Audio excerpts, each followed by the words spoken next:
What's going on, everybody? Average Arcader here, and it's time for another base review. This one is going to be on Waterworld base. Now, this base has a lot of ups and a lot of downs. There are a lot of things I really like about this base, and there's a lot of things I kind of don't like about this base. So let's get into it. Number one, the base has a lot of stuff in it. But one of the biggest issues, just as you just saw here, mobs spawn in this base like crazy. One of the things you're gonna have to do as soon as you get in here is start lighting up the area. We need torches, you need lanterns, you're gonna need a ton of them. Like a good chunk of it is lit up, but as you can see, like right in the middle here, you got some dark spaces, and it's literally all over the base. But the base itself is designed really well. I love the decorations, and almost every single chest has something usable in it, both inside and outside. In fact, before I go further in, I'm gonna go the rest of the outside stuff.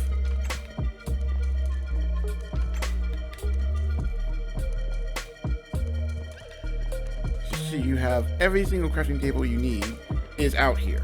Everything. Furnaces, upgrades,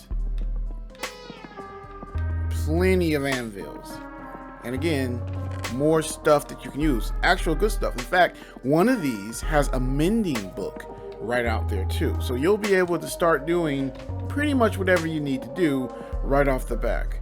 The only issue that I found is that there is no actual farms. I didn't see a wheat farm, potato farm, carrot farm, or netherroot farm. So you'll have to go and actually make some farms. Go collect dirt, come back, and find an area and do that. I mean, you've got plenty of space to do that out here, but that's like the only thing else you would probably need. Every single weapon is in here. You've got bows. Many of the chests throughout the base have tridents in them. Swords, and then you have all the materials to make the better swords. As you can see in those last ones we went into, you had diamonds. A bunch of them have diamonds in it, so you'll be able to make diamond armor, diamond swords right off the back. There's plenty of iron to make stuff, so you'll be able to get tools and equipment right off the back and be able to use them real quick. Again, as I said, make sure to come through and light the area up. Now there is an elevator, which is just teleporters. You come up, touch the sign you want to go, and it takes you one floor up. And if you don't want to do that, you can literally just take the stairs. So this is the second floor. The first floor we were already on. Second floor up, you have a nice little kitchen area. You know what? I was wrong. There's one area that has something growing. I think that's potatoes. That's it. I don't think I saw anything else. Now there's plenty of food in the base, so you're not going to starve. You'll have plenty of food to get you started. The only thing is, just remember that you need to go out and find more. Take the food that's in there. Like, you'll have plenty of food, and plenty of friends can have food too. It's just there's no farms. There's no way to replenish it. So you'll have to go out and create a farm for yourself. Now, this bed is decorative, but most of the other beds, when we get up to the higher levels, have actual beds in them. So don't worry about that. You'll have multiple beds in there. I don't remember, I didn't count, but there's multiple bedrooms. Some of them have 2 beds, some of them have 1. So everyone will probably have a place to sleep. And if you want, it's not hard to come and turn this into a real bed. Let's keep going. You see, it's a very vertical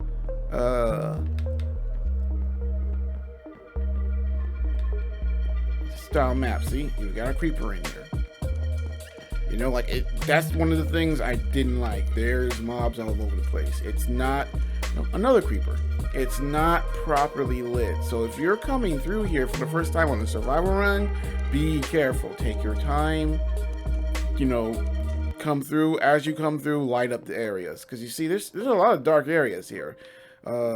they definitely captured a nice look, a nice aesthetic, but they forgot, hey, we probably should light these up a little bit better. Lights need to be closer to the ground so that these areas are properly lit. I think is what you need every 4 blocks. You should really have light, and that'll keep things from spawning.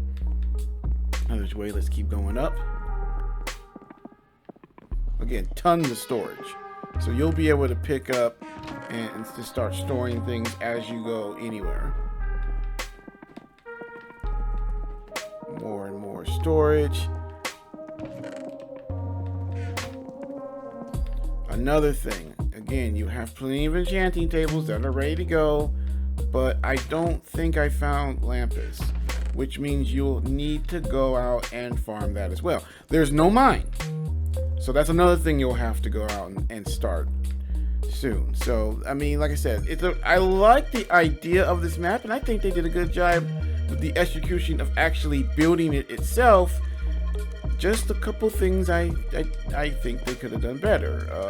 Mainly the lighting, some farms here for us to use, but you have plenty of equipment to use, as you can see. You've got startup gear, there's a trident in there, there's an Electra up there with boots.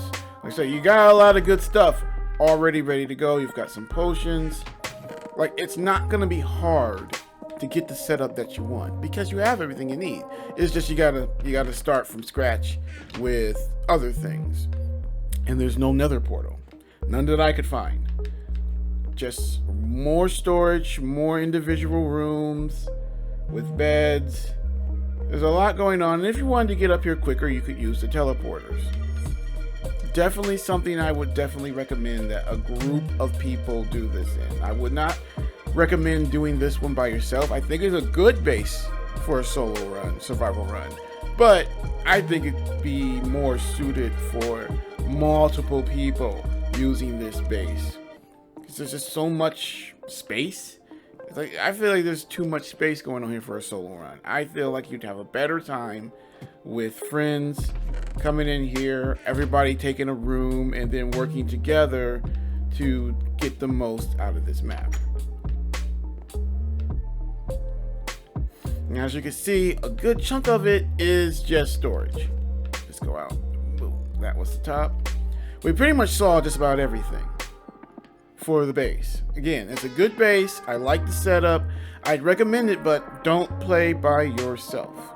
Now, the seed that it is on, I like because I like island seeds. I think island seeds are really fun for a multitude of reasons. I like building underwater. Some of the biggest builds I've built, even some of the ones you guys haven't seen, are underwater builds.